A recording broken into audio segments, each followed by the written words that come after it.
but it's like, but I can remember you upstairs at night. So he was in the cell above me, and I'd be playing the guitar. But I had the guitar there. But what I would hear is jumps on his chair, and I could tell when you was having a. When you have come out of prison, yeah, what helped? What was there? Who helped you at a time? Who helped you at a time? What was your saving grace? What did you find? He needs to believe in this independent people that they can do something. Yeah. Because then that's how it works. Because these independent ones are the ones who are making headway. These individuals make big differences, and they help. These are coming from grassroots organisations and charities. They're the ones that make the difference. And so I've got out, and all of these people I've connected with inside, they're the ones that are giving me support now, because there isn't any support from nobody else. And there was an issue with food as well, because in the jail, on our wing, you get 40. You get 100 people in, but then in the evening you might have 120. And they'll only send over so much food. Yeah, they'll only send so much. And there was an issue, and they brought it over the government. So there's 130 meals come over, there's 140 people. And I was fucking, the survey lads didn't like it, but this is how I did it. Everybody gets the same. But it's not the situation you're in, it's how you deal with it. So in my head, it's like how am I going to deal with this then? I hear what you're saying. So how I'm going to deal with it is, I'm not going to stress about it, and instead of knocking on, before I got a conviction, knocking on 10 doors to get one job, this time I've got to knock on 100. The Ribcage Podcast. The Ribcage Podcast. You are now in tune to the Ribcage Podcast. Which brings us to the next one then, which kind of joins in, like, do you believe, the criminal justice, do you think they believe in rehabilitation? So I've never been locked up, but I could see a lot of problems. I see a lot of issues where there could be solutions, and I don't feel like they want the solutions. I don't feel like they're trying for the solutions. They're just spending the bloody money. They're spending the money. Oh, the money just disappeared into this pot, that pot, this trust, that trust. But they're not. When I went on doing a few probation, tax. That's the pot everyone's after, isn't it? Privatise the NHS, whatever can keep going on. That tax pot, man. That's been everyone dipped in that. It's been like Africa. You know what I mean? To us, it's been like everyone's taken from it. You know what I'm saying? You know what I mean? Everyone's taken from it. So that's. But yeah, man. So I can just say from this, when I was on probation and through doing this Band of Brothers thing, I'd say, it changed my life, give me a different upbringing. I'm on there and I'm chatting to lads who have, some of them have gone out, some of them there. Everyone was interested in the Band of Brothers. I was like, yo, this is what I do, brother. I was like the guy, the guy they have there for thingy, was like talking to them about this, getting them all into to the other lads on CS and girls, and saying, yo, this is what I do. And it was like A-Bob, I call it A-Bob 101. You know what I mean? I'm going to go down to the pub, spray cup fights, A-Bob 101. Just take it to the front lines. Come on, lads. Come on, put on your fucking suit and tie. Let me show you what I got. And man. And it's above people cry to me, and all sorts have opened up, because sometimes nobody's asked them a question. Actually got there. It's so easy to talk and with bravado and ego, and I'm all right, and I'm this. And sometimes I am, but sometimes I'm not all right. Sometimes I am down. Sometimes I am grieful, but just sometimes people don't give a shit to ask that person, and that might have been sometimes you could be the only person to have asked them that. That's why it's important. This and probation, rehabilitation.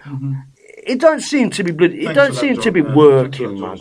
Don't seem to be working, man. Yeah, it's and Do you really believe in rehabilitation? See, I can't talk to you. You know what? You get the odd good cop.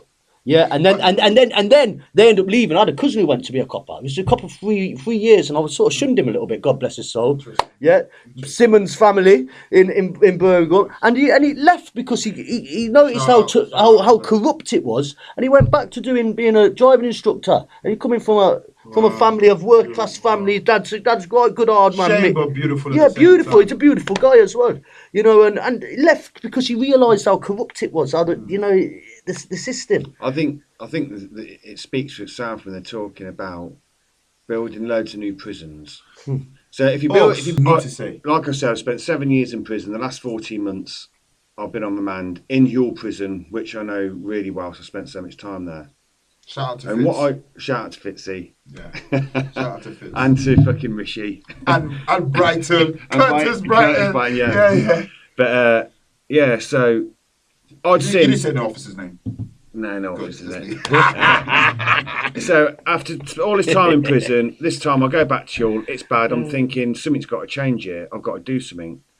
So the first week I was there, I wrote to the governor then, Ralph Lebowski, and said, "Listen, this is what's wrong with the prison. Come on. Fucking stacks of A4. Spent fucking hours and hours just writing, just fucking nothing else to do. 24 hours bang to minute." So anyway, I sent this letter off to him. Beautiful. And he gets back to me and says, "Love your ideas. I'm going to send Mal Penny, the governor, to come and see him. We're going to speak over your ideas and get them implemented in prison." Brilliant. Sat down, had a big conversation. Now, this doesn't happen in prison. They don't listen to you. They don't really change anything. And if they were going to change anything, it goes so high to whoever their manager that nothing ever happens. But while this is all going, I get yoga, stoicism and meditation into the program. Got the officers trained doing it, which is really good. But then they start this new initiative, Here to Help, that they're going to try and put in across all of the prisons. And you worked for them, didn't you? Worked for them. I was the first one they employed. I was part of the growth team, part of Penal Reform Solutions. They're fucking brilliant. But yeah, this Here to Help mentoring and the lads struggle in prison. They get in. They are abusing themselves, hurting themselves, whether that's physically cutting themselves up, taking drugs, banging their heads against the wall, trying to kill themselves. You name it. There's a million and one ways for somebody to abuse themselves in prison, and they do it, and they ain't got nowhere to turn to. They don't trust the officers because that experience from police station, care homes, whatever, they got no trust in the system. They ain't got nobody to turn to. There's no peers there that are saying, right, this is the way to behave. This is the way to act. If you want to get on with your life in a certain way, this is what you want to do. Don't look at him who's selling loads of drugs. Don't look at him who's going around thinking he's fucking Billy Big Balls. They're idiots, you know. Don't look at them. Think about who you want to be. Concentrate on who you want to be and not what people perceive you or what you think people want you to be. And so what I do, not everybody responded, but there'd be a lot of lads in there that were lost, and you'd give them 5 minutes, like George said, just talk to them, like into their soul, into their heart, and hear what they have to say. And planting that little seed can make a massive difference. So this is what I spent 14 months doing in prison. It's sort of like that's like what kept me sane. But from doing all of that, I've come out and realised, well, actually, I'm quite good at this. And I could actually make this into something else, and I could help the prison from being outside. Absolutely. So yeah, I don't know where if I've gone off on a tangent. No, you haven't. but And yeah. I think because I really wanted to let people know what this guy was doing in prison, and that's how many people, and I hope more people in prison really reflect. Because if you don't reflect, you don't have the ideas that the young man Hawks was coming out with, and that's what I wanted him to sort of I wanted him to own that. You know what I mean? And own that, and the criminal justice needs people like him who have been there, done that, want to change, and think because you've got a certificate. Now they do have some sort of say. They do know something, but criminal justice, if they believe in rehabilitation, they need to start employing somebody like Hawks, myself, or like us, who have a passion in making change. Things lived experience, whether that's with ADHD, with autism, Asperger's, and mental health problems, being an alcoholic, a drug addict, you've been in prison. All of these lived experiences, you can't pay for it. You can only pay for it through the abuse that you're doing to yourself, or with the time that you. That's how you're paying for it. So you can't go to college or university to get a degree in that. So, but it's more. It's just as valuable, and it's sort of. It's looking at a problem from a different angle. When we've got these problems, we need to find people from different angles to try and resolve it. And this isn't what happened at the moment. They listen to politicians, to academics, but not the people. I was just going to say, for people to make a change in the jail like that, they need the experience, they need to be logical, and they need to care. But if they employ people with at least those three things, and a lot of people they've got don't have any of those. The things. thing is, it's going back to the whole onion thing again, like earlier. The problem isn't the experience, the people, the officers and all that. What they're doing is they're sending people to prison, not because they're criminals, because they've got mental health problems, because they've had an argument with somebody, they haven't paid their TV license. There's countless amount of things that people go to prison for, which aren't necessarily dangerous. So stop sending people to prison. Give them the help they need in the community. You haven't got the burden on the prison then. Go on, and there's this thing like I wanted to say, because it was something that you brought up a few days ago from your experience. Because, you know, as you turned around and said, like, you know, you've been trying to make some changes, but you told me a little story, I'd like you to go into it, about when he was doing some change, but they all thought he was grassing or something like that. And I'd love you to bring that up from your experience, to say what was going on there. So I was drawn to Hawk, and we used to talk. We used to talk, reflect, and you know, he told me about what he was doing. You know, when you're reflecting, it's funny how you draw to the same type of people. I saw him as a loner. I was a loner as well. I'm a loner. Yeah, true. Yeah, you know what I'm saying to you? You're a loner because you want to change. So Hawks told me about him writing to the governor. I think this was even the first one. Yeah. Yes. Maybe I don't know. Yeah, the first one, the Polish geezer. Yeah. You Ralph, know, yeah. I won't talk about him, but you know, we're not here to slate people, you know. But yes, the first governor, he told me what he did, and I thought, wow. What did he do? He was writing about how the prison could be better, you know, what they should do, and I just thought, what a ballsy guy! Like, who do you think you are? But you know, but that's brave. Yes. Like, what a ballsy guy to write to the. It takes balls to sort of like say, this is what you want to do. Yeah, and I just thought, wow. Like, I thought, wow. And I can't even. There's words I just thought, wow. So anyway, jail is a mini town. What goes on out here also goes on in there. So there was you know, when you are for change and you want to do the job of the officers, which is rehabilitation, Hawks would be the type of person who want people to get fed fairly. Cool. Anyway, he also has equality. He also has the chance to meet the governors, and that's so good because. You know, when I hear somebody who's putting ideas, but good ideas forward as well, you know, they should have a chance to meet the governor, and he put himself in that position to do so. But there was a little situation that happened, and is this relevant? Yeah. I think it might be relevant. You know, he said... Do you want me to put some backstory to... Yes, go on. I was thinking, so there was a here to help meeting, and was that how it was first? This is how with the letter. So that's not. I'm not even. So I'll let you touch that then. So what happened was, so there was a. So okay, yes. Hawks is the guy who did that. He fed the and wants to be fair, right? Yeah. Thank you. Go on then. Then there was a here to help meeting. Here to help meeting. So 2 weeks before, been given a report on 7 prisons in Britain that were using rehabilitation within their systems, and they're taking it from the Scandinavian framework, like how they do it.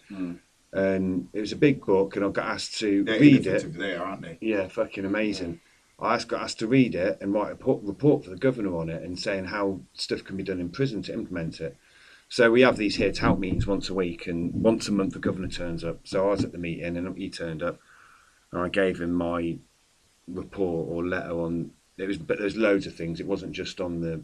It was just like I spent hours just writing. Did all his work for him. Basically, yeah, just fucking. And there was an issue like some mathematician or something. Do you know what I mean? But and there was an issue with food as well, because in a jail, on our wing, you get 100 people in, but then in the evening you might have 120, and people. Or they'll only send over so much food. Yeah, they'll only send so much. And there was an issue, and they brought it over the So government. there's 130 meals come over, there's 140 people, and I was fucking, the survey lads didn't like it, but this is how I did it. Everybody gets the same. The lads that are doing good, or the lads that are a bit bigger, need more food, give them a little bit of this, some extra. Do you know what I mean? But everybody gets the same. Do you know what I mean? Everybody gets a meal. Well said. They didn't like that because the crisps had come, and they would take 60 bags of crisps. So But 60 of the lads didn't get the crisps. I wouldn't have that. Cause right, look us. But yeah, so I kicked off about it, and at the same time, I'd given this letter. But also, and I'm gonna, because I remember what you said, so I'm gonna, I hope me and you don't mind sharing this event. Course, no. Yeah, but like he wanted to bring it up with the governor. That listen, because there was a big uproar about it, and not only on our wing, the whole jail, people moaning about there's not enough food and things like that. You know what I'm saying to you? And there'll be knock-on effects from that as well. There'll be people Huge, not in good huge. mood. Oh, absolutely.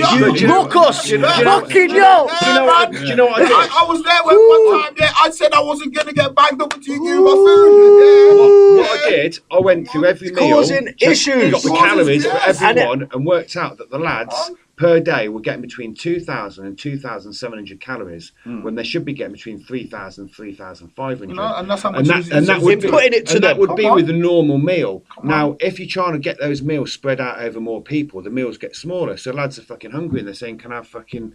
They're coming scrounging like rats bread. for bread and bits, and just they're so hungry. Don't like that at all. So I said, this is what the lads are getting, and I wrote to the Stuart and Nishan in the kitchen. I said, this is what yours, and I spoke to IMB about it, which is like an external thing. They can all three of them. Those are like criminal. And I said, this is independent. this is what's happening. Why aren't the lads getting more than? Why aren't they getting what they should? To the governor, why aren't they getting their calories? They started putting extra stuff on. That's when we started getting a bit before, to be fair, but all of the fucking Walker's crisps all the time, and all of the fucking. Do you know what I mean? Because to add the. So Hawks, yeah. To me, you know, this coming for me from listening to this as a guy, yeah, which is trying to bring some solutions to some big problems, yeah, right, and it's trying to bring solutions to some big problems, but you know what happens? Not for you, for everybody. Yeah, because the thing is, this is what it comes down to: growth in prison and in yourself, because all of those lads, all they were concentrating on was selling whatever they've got to do, accumulate like gluttony as much as they could, although they didn't need it, but they fill up hands up with it, and they'd have massive plates of food, and they were overweight, so they didn't need the food. It was just gluttony. So these are people that are not really thinking about who they could be. They're just thinking about, well, I want people to see me as the person that's working on surgery. That means that I've got some sort of position. And because I can get all of these extra things, and I can use that to sort of buy people, that gives me, it's all ego. Do you know what I mean? It's like, this is what they're thinking. And it's very hard to be around. That's why I was happy to meet Deo, because like you said, we're both on the same path. When you're surrounded by people like that all the time, and you're trying to make them change, it can get quite tiring. And a lot of them don't want to change. So, but yeah, it's just the difference between who you can be and who you are. And you know what I feel so sad? What came to me was, you know, you got a young man who is coming with solutions, doing their job, like you said, John, doing their job for them. And you come out of prison. Look at how it links. You come out of prison, you're finding it hard to integrate community. You know, even the authorities who have the opportunities to give you jobs, they can't. They don't see, or they didn't see the amount of effort and work. Okay, I believe you accept the actions, the consequences of your actions. Yeah, of course, yeah. I believe so. Yeah. You know, you're doing your time. Actually, you're not even been found guilty, because actually you still should be innocent till proven guilty. Yeah. You know, so let's put that out there. But it's saddened that people of who have the will are not even willing to, because I've heard you say, you've gone for this job, you've heard speak to this, I really hope it works out for you. I'm in the same predicament as you as well. Like, these people are not feeling you like we are here, you know, to say, yo, listen, this guy has potential. Do you know what risk have they got? You have one chance to give this guy an opportunity to be where we are. And if he messes it up, sorry, but it's not the see you later. situation you're in; it's how you deal with it. So in my head, it's like how am I going to deal with this then? I hear what you're saying. So how I'm going to deal with it is, I'm not going to stress about it, and instead of knocking on before I got a conviction, knocking on 10 doors to get one job, this time I've got to knock on 100 And I doors. hope that a lot of people hear that message as well. That is not that just because you got knocked down on the first door that you shouldn't stop. You Give up. stop. People you should give still up. knocking. Yeah. You Don't should give still up. knocking. Don't You should give still up. knocking. It's sort of like It's just cheap knocking. The keep probation knocking. officer, Keep please, all you say to me, it's a process, Mr. Hawkins. It's a process. You used to drive me mad, right? But you know Jacob what? Miller. When things come along now in my head, like just then, it's a process. This is just a process. You get it now. Do you know what I mean? Ding! Everything is a process. You've just got to stick to it. Otherwise, you don't get through to the end. It's like every day, They little say steps. Trust in the process. They say that about all sorts of different things. I've never trusted in the process. I'm trying to do that at the moment with the music and everything. Yeah. I think it's just like I say to the lads in prison, little steps each day. You might not even think one thing is a step, but it might be making a phone call that day to somebody. It might be writing down one thought. Whatever you do that's positive, it's one little step. And that little step might be writing something down, and it means absolutely nothing. But then when you've fucking taken 1,000 or 10,000 of those steps, you've actually fucking got somewhere. Yeah. Do you know what I mean? It's sort of like it's mad. Self-sabotaging's a bitch. Yeah, we all do it though. You know, yeah, man. Yeah, we're all guilty of our own self-sabotages. Side effect of lack of self-belief, isn't it? Yeah, and self-worth. You're going to self-worth. do it, so what's the point in doing it? But do you not think then that the MOJ add to that then? Because I appreciate us knocking at the door once again. But when you get knocked down once, and I'm not disagreeing with you, but I can see why some people might We're kind of disheartened. like, yes, because, Try a different you know door. what I mean? You know, Keep you know, on knocking, but you can't You're only come human. in. You're only Keep human. on knocking, You're but only you human. can't Now, come if you try in. and do something and Yo. it didn't work, logically you're going to think, okay, I'll try and do something else then, isn't it? And it's not like, not everyone's thinking, if first you don't succeed, try again. Yeah, but you know what though? It's What a lot of people do is And to go back to they wear blinkers. what you used to do, and they should take that into consideration. They should take that into consideration. If you haven't got, but it's also hard. It's also hard to find somebody who's genuine. But I feel like as if they should be able to tell somebody who's genuine. They need to take more risk. I'm not talking about the public now. That's why it's so hard. Very different. Yeah. I'm not talking about the public. That's different because that is now left to the parole person who let him out. But now you are talking about a job. Now we could go to different branches. Are we talking about kids? Who did he kill? Is he going to be? You know what I mean? Yes. What's the details? You know what I'm saying to you? Yes. Yeah? But to be really believing in rehabilitation, they've got to take that leap of faith. Yeah. I don't think they will though, because the reason being is it's a big industry. The whole building more prisons, they're going to need more staff. All the people that are building it, G4S, all of the people that supply it. It's a big business. If everybody's rehabilitated, or the vast majority of people were, along with the people that shouldn't be in prison, the prisons would be emptied, and then they wouldn't have a business, and there'd be a lot of fat cats out there not earning big money. It's very true. Can I ask you two both a question from your own experiences? When you have come out of prison, what helped? What was there? Who helped you at a time? What was your saving grace? What did you find? Was it through friends? Was it through people? What did help? Did you just have a minute where you were like, what the fuck am I doing? Like, where was the guiding? Where was a little bit of light? Both of us, man. Like, in prison? Just when you're doing stuff, your life's going a bit mad or whatever, yeah? I've had moments where I've just been like, what am I doing? Nah. What the hell's going on right now? In that moment? I can tell you, in that moment. And sometimes I'll learn from that moment. I've had two moments I have in when I've prison, lost it. and I thought, what the fuck's... I can remember, and it was in Hull, I don't know what house block it was, but I was sat on the stairs, on the twos, so you could look up to these and down to ones, and I just sat on the stairs like that, minding my own business, and then it all dawned on me like an alcoholic having a moment of clarity, and it's like, oh my God, epiphany. I'm in prison. Oh my God.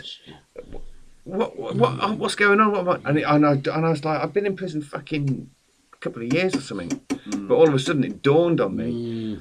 And the second time, and I'm not proud of it, but I did it back in 2016, 2017. There was fucking loads of spice going around. It was just drones coming in. It was just carnage. People getting getting cut up every day. Whatever drug. It was absolute. It was horrid. But this one day, I was in a flat double, 2 beds, like within you have like a little table or box or something in between.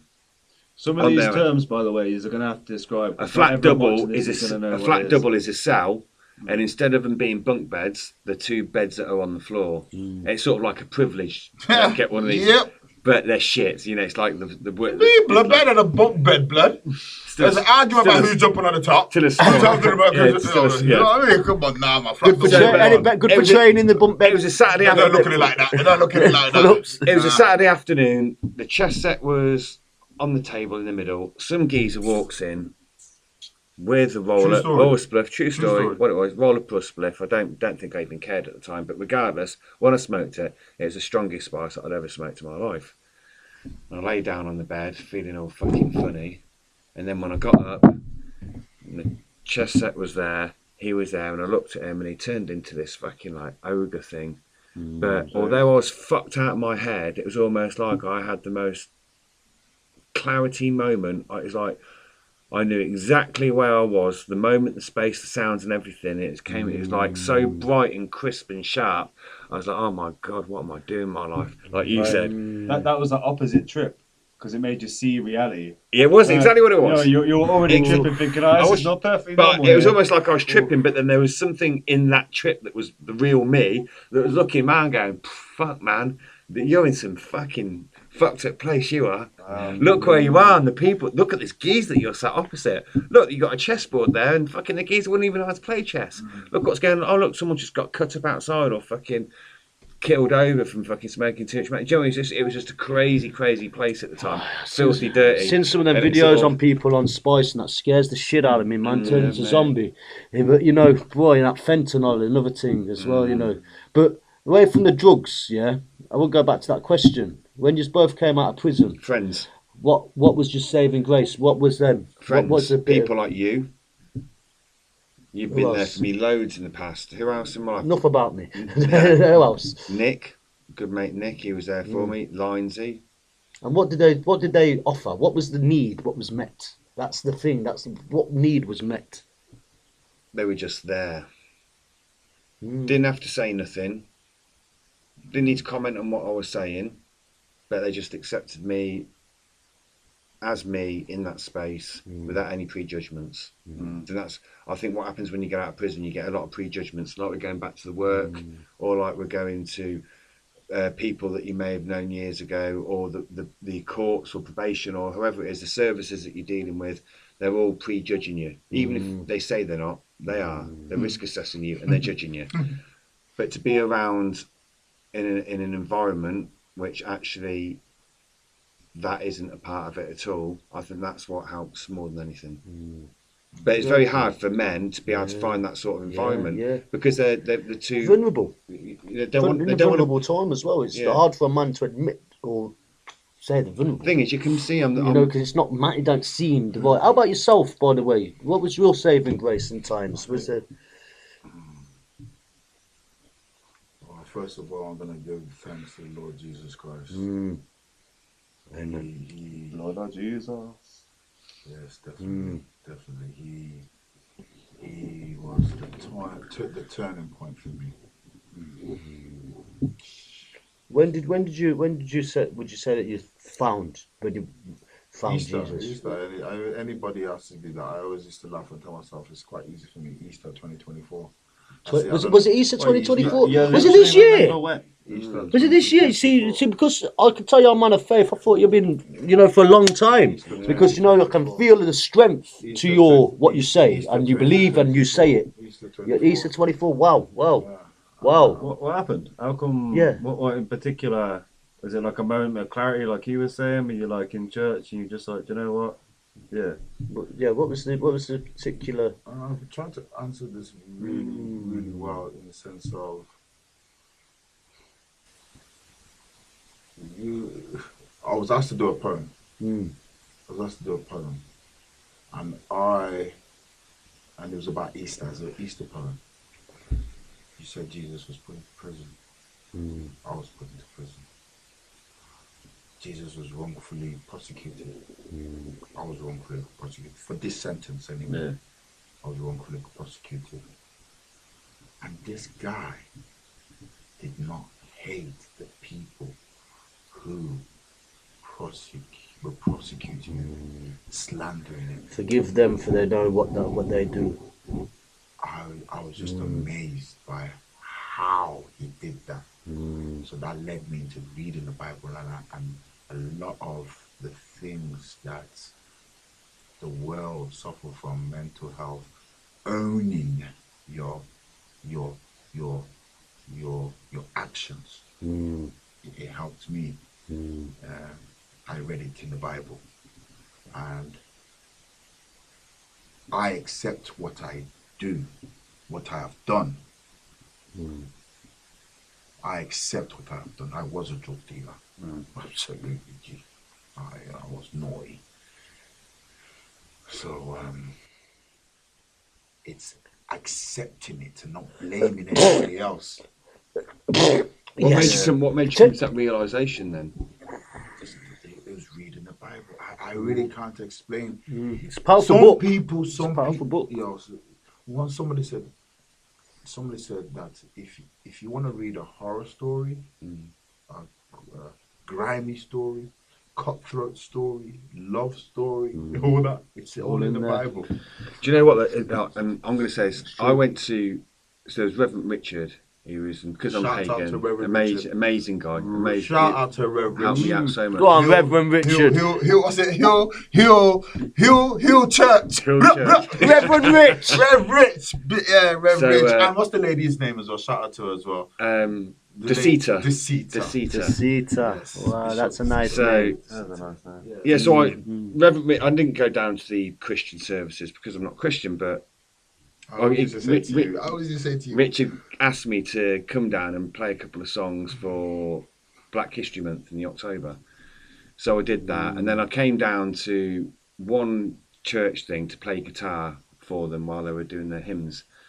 But Deo was there, and I knew Deo. I met you the first day you came on the wing, actually. You were with Forbesy, weren't you? Yeah. But anyway, Deo was in and he got up, wandered up with his great big book of writings, or dozens of books of writings, and he's flicking through all casually, taking his time, getting a little bit uncomfortably long, but he's like, but he's just like fucking owning it and like going through, because he's so proud of his work, and I didn't realise that how proud you could be of like fucking. And he gets up and he said, I've got this little, and he starts talking. And I've never heard anybody captivate a room so much, like lads with tears in their eyes and that, with what you were saying. Do you know what I mean? It's like, wow. And it's sort of like if you and it's not preaching, but it's like, but I can remember you upstairs at night. So he was in the cell above me, and I'd be playing the guitar, but I had the guitar there, but what I would hear is drums on his chair, and I could tell when you was having a good night, because you start playing drums and that, and then I get the guitar, so I've got a little fucking thing that I'm sat playing guitar, but I knew that he was up there. That sounds like such a vibe, boys. All of it's just hearing people playing drums. And that is the beginning of, that is somebody. But it's like I knew that you was writing. I knew that you were writing, I couldn't see you, but I knew it. I knew when you was, but when I heard your writings, but it's all coming back to the whole growth thing. You, from what you said, really helped a lot of fucking lads in there. But I don't know when did you start doing those? That was straight away then, weren't it? You was doing them pretty much, weren't you? I've never picked up a pen and paper and did any poems until this sentence. And it's the first time. And Wow. for me, rehabilitation is not in maths and English. It's part of it. You told me a story about coronavirus where you were banged up hard 24 hours a day. Yeah. In Hull. No, it wasn't Hull. It was where? Park. Sorry, Park. Prison, and that South was Wales. his. That you had some. I don't know, but those were one of the moments where he had a deep reflection. You need to reflect. I won't go deep, but I got to Park Prison. I bought a guitar. Couldn't really play the guitar, but I was learning. Bought a guitar. And then I was in COVID 9 months. They let you out with 10 people at a time. So for 5 months, I just stayed behind that door. Imagine. Didn't matter whether it was day or night. Nothing changed. It was like one whole for 5 months. Doesn't matter. It was day or night. Day. I slept at some point. I went, you won. Yeah, my That's own, my idea of hell, man. You know, like being with myself in a self. All I did for it's like mad. I wrote poems. Wow. I tried to make songs, to make the best out of the but I couldn't. But what it actually did to me as a person, as well as probably fucking me up for a good few months afterwards when I got out, so I couldn't socialise or nothing properly. But what it did to me, it gave me real time to go real deep inside myself, like really deep, to a place which I'd never been before, which was like quite crumbly and broken, and started sort of like rebuilding those foundation blocks, like and that's rehabilitation. Yeah, exactly. And that's rehabilitation. Yeah, but I did that myself because I had no other choice. I believe that's the questions that he asked himself during that time is when he started rehabilitating, and I think that's what they need to do. The COJ. So you got people like Beating Time. Shout out to Fitz. He was one of the first people who said to me, "Yo, there, you're getting out soon. Do you want to speak to this guy?" And he would say to me, you know, trying to help me get a job. And Jamie, I still talk to him now, and he helps me with my CV. You know, my CV it's deeper. But what I want to say is the support of like, there. Look, you don't have to worry about you didn't get that door. Just keep knocking. No, that you don't get that from an officer. No, you don't get that from. You will not get it from a government agency. But what you will get it from, and which I found more than anything, and I need to tell you something, so I've forgotten, is from the organisations that come in and the individuals. So, Dr. Sarah Lewis from Penal Reform Solutions, amazing. Like, I can't even express how good they are and what support they give. But also, me and Deo did some music type courses so I had a Zoom meeting with Nathan. No way! This week. You joking? Shout out Nathan! Oh, that's yeah, I got those. I'll tell you. Yeah, no way! Yeah, man. And I know that you've been in contact with Nick, who did another. Yeah, that's what I chat to Nick all the time. So like it's like I was gonna shout out these individuals make big differences, and they help. Yeah, these are coming from grassroots organisations and charities. They're the ones that make the difference. And so I've got out, and all of these people that I've connected with inside, they're the ones that are giving me support now, because there isn't any support from nobody else. So what are some of those companies' names? Do you know the names of those companies, what these people represented and was coming in helping? Do you know some of the names off the top of your head? Like what? Penal Reform Solutions, Dr. Sarah Lewis. We've got Odd Arts. Odd Arts is Nathan and Joe. Come from Manchester. And we've got New Wings, which is Nick. Yeah. I forget what his name is. Oh, it's got like some Polish second name. Iranian or something, yeah. Yeah, Nick Popolski or something like that. But it's called New Breed. You want to check him New out? Wings. Yeah, New Wings. No, New Breed. Oh, New Breed as well. Yeah, New Breed. That's what he goes by. You know, he's on YouTube. We'll put the links to all this in the description of the video. Yeah, wicked. So anybody who wants to get hold of these people, it's going to be and obviously Band of Brothers as well. Yeah, we can't keep on forgetting about them because this is like a completely different level, from a personal level, on a community level, us being together. Beautiful. Yeah, I mean, Band of Brothers, shout out to them. And I think it is those type of, you see, I look at these people, they're not even, they're not from the Ministry of Justice department. They're not coming from the government systems. So I believe then that more of these independent grassroots people, companies. and they have to get fundings, you know. These people got to get fundings off the police. Now, the police are managed by human beings. Now, that human being, I just hope that he has faith. He needs to believe in this independence. people that they can do something. Yeah. Because then that's how it works. Because these independent ones are the ones who are making headway. They need to have more of them having like a 9 to 5. Do you know what happens? Than people going to maths, English. Yes, it's all I good hear doing you that. I hear that. It's all good doing hear that. But this guy or this woman has a trauma, there's a root, and you need to get to the root. As there's a thing that they say in jail: you're setting me up to fail. You need to get to the root before you start trying to teach them maths and English. I don't care whether that person is in there for 2 weeks. You need to get them in there. Now, look at us here. We're here now coming up with ideas, right here, for the COJ to believe in rehabilitation. But they won't even, I hope they employ us. I hope they employ other people like us. They employ other people like us. And because is it possible for somebody who's a pen pusher, as you called it, who's got a degree, really know how to get these people out of their poverty? Yeah. I found it in Jesus. You found it in self-reflection. You know, and some other kids, and you can find it in other independent communities, but you're not finding it in maths. Shout out to maths and English. I believe that gives you confidence in one way, and it gives you confidence to talk to people. Let's deal with men's trauma first. Once you've healed them, then they're ready to learn maths and English, and that's the point. And to have relationships. Thank you. And that's exactly why, with this work that I've been doing for Band of Brothers and other stuff, I would like to see before I die. What I would like to see happen before I die, I would like to see in the academic system, in the curriculum system of schools.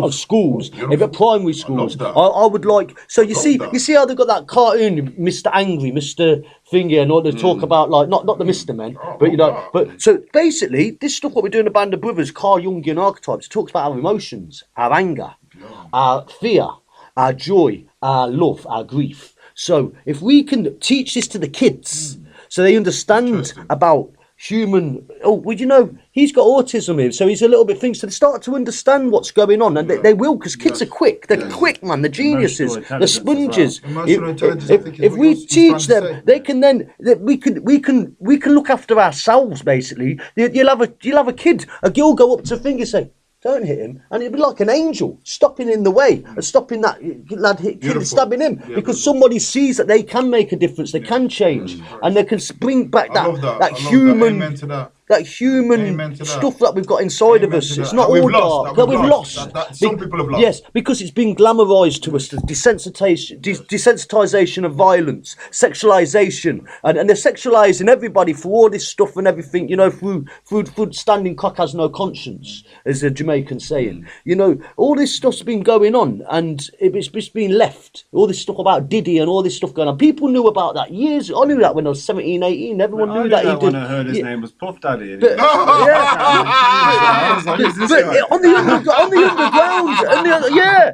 the underground, we hear those echoes. But in some places they may not have heard them. But on the underground, in the ghettos, you get to hear about stuff, because we all know somebody who's in America or somebody there. You get to know what's going on. But this stuff's, again, don't mean to go off topic. It's glamorized. It's singing to then lock people up. Yeah, so they're getting locked up. They're putting people on television with £100 million worth of diamonds and jewels around the neck. I'm a gangster, I'm a this, I'm a that. Yeah, but then the moment someone goes and sells a bit of crack a finger, they're getting 8 years. Yeah, right? But they'll set you up to fail. You know, because there is no other opportunity. There is opportunities, but no opportunities where you can be earning that sort of money. And so they glamorise it and they fuck it up just to go and lock people up. I know I'm going off a bit. I hear you with that. And let's bring it back to what where we were. I'm terrible going off on tangents, man. Excuse me, viewers. We love you still. We love you still, because what you bring here is look at what you just said there, that they should bring emotional intelligence to toddlers. Yeah, definitely. I think it's a great idea. Instead of trying to tell a toddler that he can be a cop. Yeah. You know what I mean? But let's not go off the topic. That's what it was. That's what it was. You see that? And that can be worked upon. Let's not go off the topic. And that exact thing can be worked upon. You know, the longer the years go by, the more yes. I feel like right now that's kind of what they're like. I feel like someone tried to do that, and that's how they've ended up with. You can identify as a cop if you want to be a cop. Nah. Like, I feel Ridiculous. I don't see that. Ridiculous. Like, emotional intelligence. Please elaborate. Okay, Yes. it went from teaching people emotional intelligence, which is what it should be, to just being emotional. Political Just like- correctness gone mad. Oh yeah, well if your emotions tell you you're this, then there you go. Okay. Like, you know, I rather see your than point. like, oh you've got this emotion going on. What does that mean? Not like, okay, yeah, I guess that's what you are. Like, you Well, know, we could like, say we're all yeah, cups, like we're all that. vessels, aren't we? Yeah. We're all vessels carrying our soul.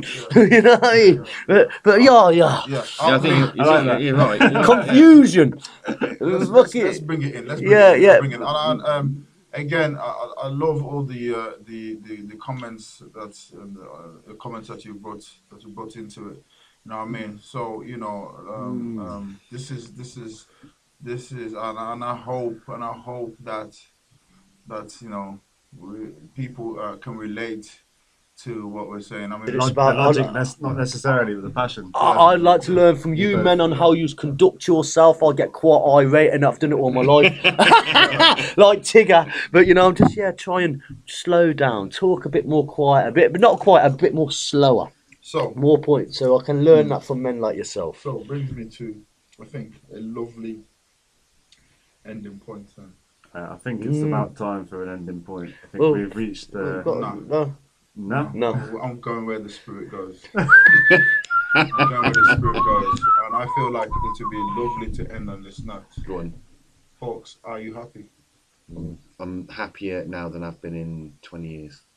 Don't worry, be happy. Which seems strange, the situation I'm in, but that's the truth. Beautiful. Yeah.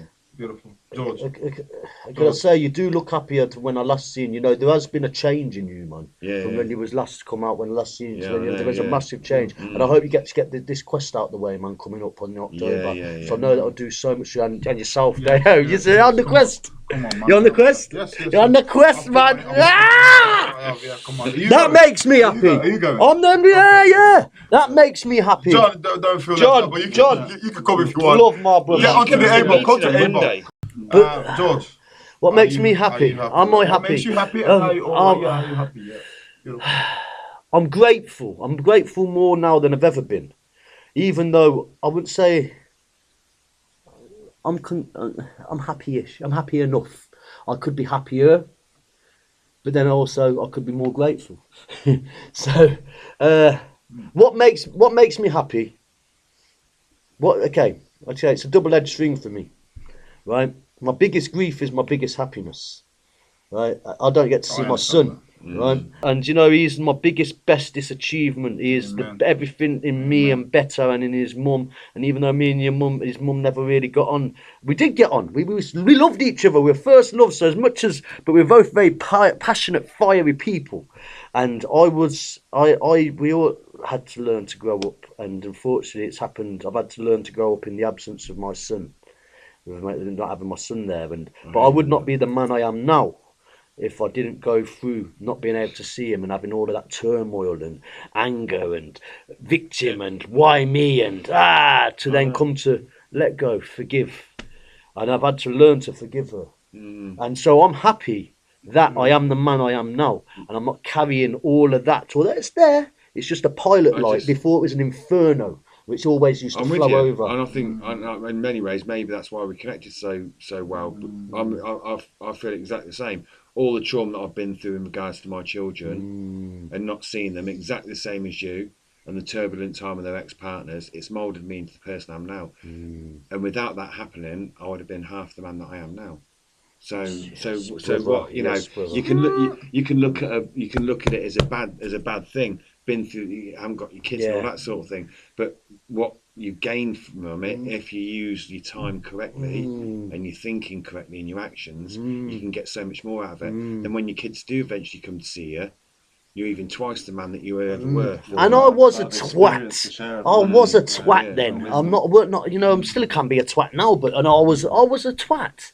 Not the worst of all twats, but you know, I know that I will not make certain mistakes what I could have made with my boy then, and I won't make them. Now I can safely say that I will not make them mistakes, but I could have, and maybe the mother's seen that. So I have to have forgiveness. I have to have understanding, and things. So I've had to look at all those angles. And that's why you're happy, because of all those understandings. So I have the ability to be happy. No. Yes. I can be happy. Music makes me happy. That's People, good. connection. Because you don't always have the ability to be happy. Sometimes you're so far in the pit that it's not even an option. So What about you then? How John? about you, my What about you brother then? About John? me, I don't know, to be honest. That's no, probably not. But I have things underway that will possibly make me happy in the future, and I regularly have things that happen to me that do make me happy. What are they? That's what I asked. Number one, like regularly happen to me that make me happy. Regular like, what? Regular things that happen to him that make him happy. Yeah. So like, if my daughter or my missus smiles, I'm done for the day. That's it. As soon as that happens,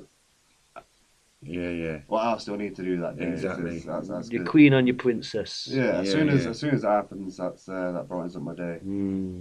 But apart from that, I feel good. I feel good making music. I feel good making podcasts. Like when I went through bad times, I used to watch those motivational stuff and everything, and they had a big thing about being happy in the moment, and I feel like I got so into that that I didn't plan for the future. So like I was so happy at that time that I took away some of my happiness in the future. But I built up a big bank, a big buffer that I can use occasionally if life's getting shit. I can just laugh at it, you know. Yeah. Because I feel like I've saved up my happiness for when I need it, innit? No, I wouldn't say I'm happy though. But I have regular happy events, and I see happiness in the future. So I'm content. Yeah, I'm content, I guess. But I think it's always good to know exactly where you are, because you've always got to have something to build off. Do you know what I mean? To have nothing to build off and saying, well, I don't care, I don't know. Do you know what I mean? But to actually you recognise that, do you know what? I'm not happy, but there's this. Yeah. You know, there's these little things today. Because if you keep telling yourself you're happy and you're not fucking happy, like then what? You're building off a negative, like this, and I love the authenticity because you're not probably the. I'm still working it out. We're still working it out. What I'm getting at is, I love that you said something that you could relate to. I couldn't relate to it. You might have related, but it's like, and that's what the authenticity of what we've done today. That there are people. This is how some people deal with happiness or their journey to happiness or whatever or situations. You know what I mean? And you're not alone, I guess. Then if that's the case, I'm saying it out there, like boys, like maybe whether you want to edit it or not. This thing here is about us. It's about our experiences. It's about what we have done to cope with the bad, the ugly. Thank you. What did you do? What did you do? What did you do? What did I do to get out of the sticky situation, good situation, to be where we are today? That we sound sound mind. We sound happy. Yeah. I want that to be to portray to the cameras because there's some people who don't know how to do it. Yeah. And they might think they know how to do it, or they're thinking it, and we need to reaffirm them that look at us, look at me, look at Hawks, look at you, that, oh yeah, he did that. And because you're talking about yourself.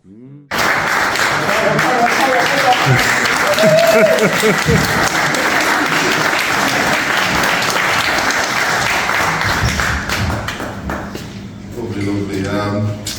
Wow, last time I was in that smaller room, I was like, okay, and this big room, I'm like, wow, okay, yeah, it's real shit going on right now, isn't it? So this is a feeling that I was feeling when I was in jail. Felt alone, reclusive, couldn't mix with people because of I was making a change, you know? So this title is called Empowered to Transform. I have spent 9 months in jail. I have spent 9 months in jail to find myself.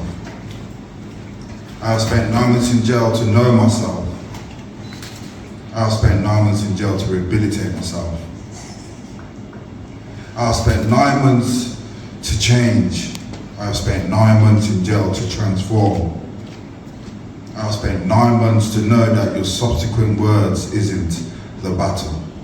I have spent 9 months in jail to know and to choose my battle. I have spent 9 months in jail and saw faces like David, scared being released but not free because the treacherous ways of humans not to support one another has just begun. I have spent 9 months in jail seeing my fellow brothers being told that this medicine will stop you from going mad. But the medicine he needs is people showing love and genuine concern for each other. I have spent 9 months in jail and being number one on the survey they think is something to be proud of. But I have also spent 9 months in jail and seen some brothers, after not being fed, put that number one back in his pride because in here we're all just numbers.